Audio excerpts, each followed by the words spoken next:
ओम शांति। 11 सितंबर 2020 साकार मुरली। आज की मुरली के मुख्य पॉइंट्स। आज प्यारे बाबा ने कहा कि तुम बच्चे जब योग में मजबूत हो जाएंगे तो फिर तुम्हारा प्रभाव निकलेगा।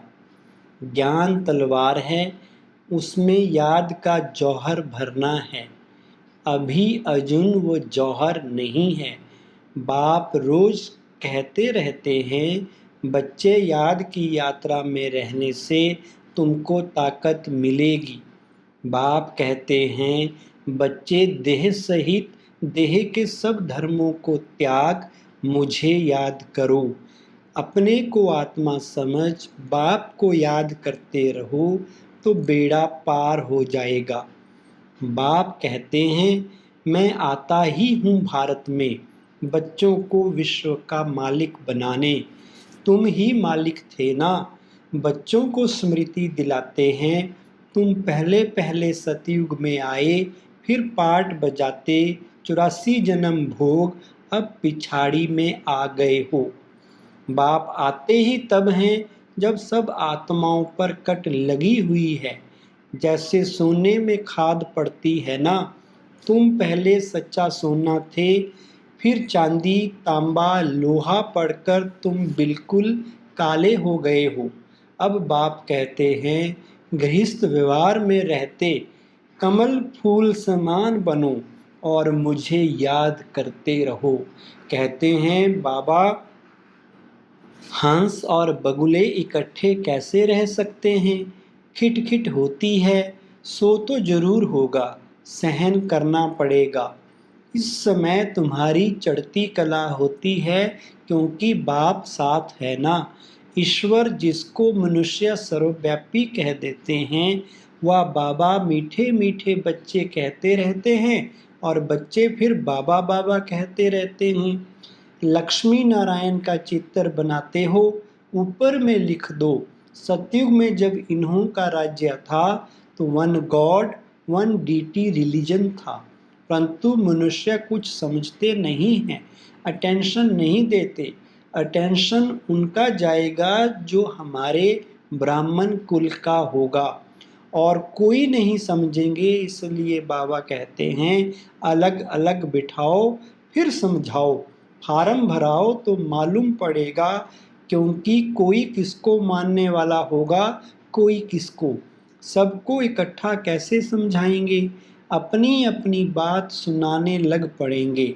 समझाने की बड़ी युक्ति चाहिए।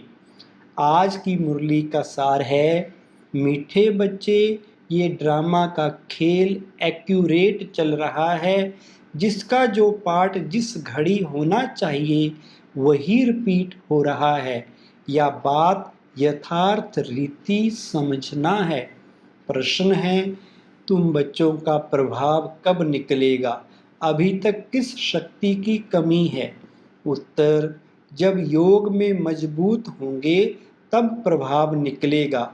अभी वह जौहर नहीं है, याद से ही शक्ति मिलती है। ज्ञान तलवार में याद का जौहर चाहिए जो अभी तक कम है। अगर अपने को आत्मा समझ बाप को याद करते रहो तो बेड़ा पार हो जाएगा। यह सेकंड की ही बात है। धारणा के लिए मुख्य सार है नंबर 1, मंदिरों आदि को देखते सदा यह स्मृति रहे कि ये सब हमारे ही यादगार हैं। अब हम ऐसा लक्ष्मी नारायण बन रहे हैं। नंबर 2, गृहस्थ व्यवहार में रहते कमल फूल समान रहना है। हंस और बगुले साथ हैं तो बहुत युक्ति से चलना है, सहन भी करना है। वरदान है माया के बंधनों से सदा निर्बंधन रहने वाले योग युक्त मुक्त भव। विस्तार है बंधन मुक्त की निशानी है सदा योग युक्त। योग युक्त बच्चे जिम्मेवारियों के बंधन व माया के बंधन से मुक्त होंगे। मन का भी बंधन ना हो, लौकिक जिम्मेवारी तो खेल है, इसलिए डायरेक्शन प्रमाण खेल की रीति से हंसकर खेलो तो कभी छोटी छोटी बातों में थकेंगे नहीं।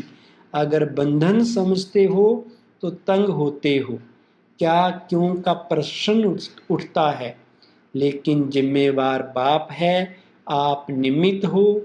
इस स्मृति से बंधन मुक्त बनो तो योग युक्त बन जाएंगे। स्लोगन है, करण करावन हार की स्मृति से भान और अभिमान को समाप्त करो। ओम शांति।